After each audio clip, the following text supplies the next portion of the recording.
Hello Advanced Chem students, and welcome to our first video related to solutions, which is going to be chapter 11 in our textbook, where we're going to talk all about some various properties of solutions. Now this first set of slides is actually on some material, much of which you're already going to know. So this is going to be, I would say, probably about 50 or 60% review for most of us. The other 30-40% will sound maybe familiar, and it's not that difficult of an extension beyond what you already know. So the first topic that we need to tackle is solution composition. If we're going to talk about solutions, one of the first things we need to talk about is how much stuff do we have in our solutions? And there's a variety of ways to talk about how much stuff you have in solutions. But remember, when it comes to solutions, solutions are made up of a solute that is dissolved in a solvent. So keep those two terms in mind, solute and solvent, as we go through these different composition formulas. The first one you already know about, it's molarity. It's abbreviated with the letter capital M, of course, and it's the moles of the solute divided by the liters of the solution. And I'm going to emphasize here that we're talking about liters of solution. That's the whole solution after the solute and the solvent have been combined. A second type of solution composition kind of sounds like I'm trying to say molarity, but I have some sort of a speech thing going on. It's molality, okay? And to make it even more confusing, it's abbreviated with a lowercase m, as you see here. Now, molality is the same as molarity in the numerator. Both are moles of solute, but importantly, molality is the kilograms of only the solvent, okay? So there are two differences here.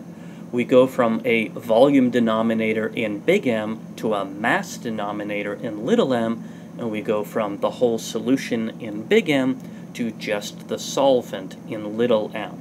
All right, so pay close attention to these minor yet really important details when we talk about different solution composition types. Take a look at some others. Mass percent, you already know. You've bumped into mass percent probably freshman year, where we have, in this particular case, when you're talking about solutions, you have the mass of the part, which would be the solute, divided by the mass of the total, which in this case is the solution, and of course you multiply it by 100 to turn it into a percentage.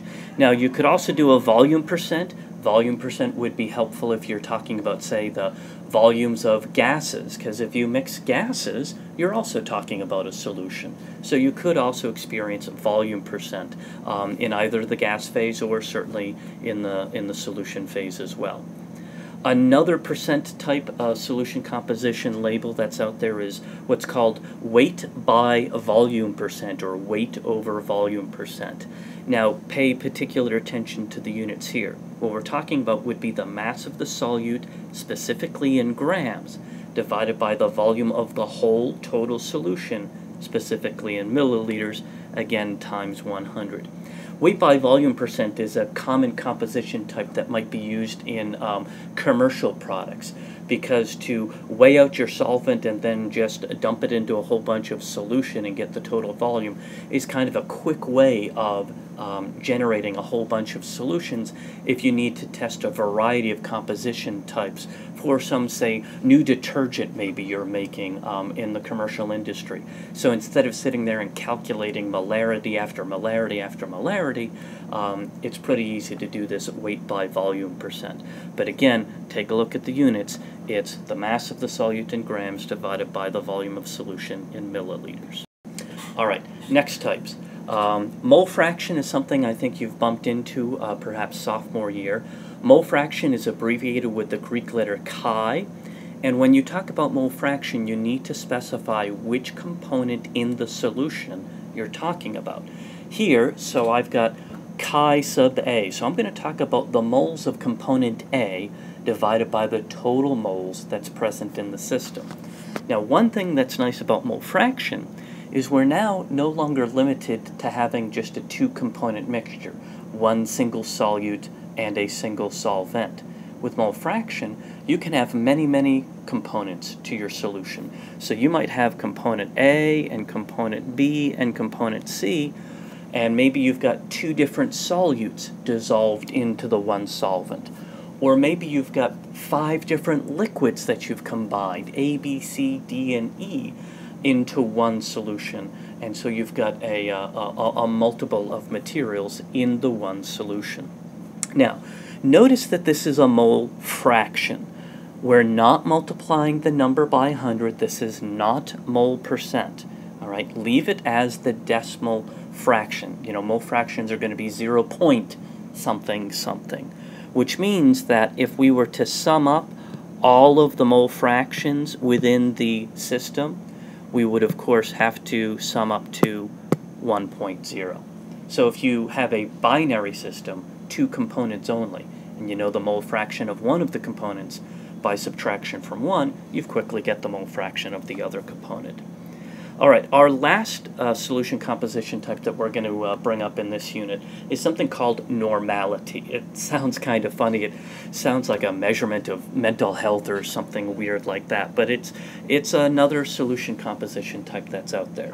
It's abbreviated with the letter capital N, and it looks an awful lot like capital M, like molarity. In the denominator, both capital M and capital N are both liters of solution. And in the numerator, they both have moles. But there's a difference here with normality. We have moles, but it's the moles of what's going to be called the reactive species. What does this mean? In order to calculate the normality of a solution, you need to know what that solution's going to be used for. That will determine how many moles of a reactive component you have in the system. Let's look at this. So normality. We need to know what the solution is going to be used for, what its intended use is, before we actually can calculate a solution's normality. Now the good news is that normality always ends up being some multiple of molarity. So for example, let's say I'm talking about acid-base chemistry, and I'm talking about the acid HCl. Now, if I have a solution that's 1 molar HCl, because the reactive species in acid-base chemistry of HCl is, of course, the H, that tells me that my normality is also 1 normal. That sounds kind of weird, I know, but it's 1 normal. Whereas if I had, say, H2SO4, and I was doing some acid-base chemistry, my 1 molar sulfuric acid solution would then be 2 normal, because I have 2 bits of reactive moles for every mole of H2SO4. H2SO4 can bring 2 moles of reactive species to the acid-base party. Right? So normality and molarity are very much related. And normality is a little bit of an old school composition type. You're not going to see it used very often, but in the case that you go to college in freshman year, you have sort of an old school chemistry professor. I want to make sure that you have a chance of seeing this normality composition type that is out there. All right, so about then how we would use these solution compositions. Well, one way that we would use them would be to convert from one type to the other. So maybe you're given information about the molarity of a solution, but for the purposes that you're trying to do in lab, you actually need that solution's molality. So you need to go from big M to little m. Well, when it comes to these conversion questions, one of the things that's always helpful to do to kind of start the problem solving is to assume that you have some amount of the solution.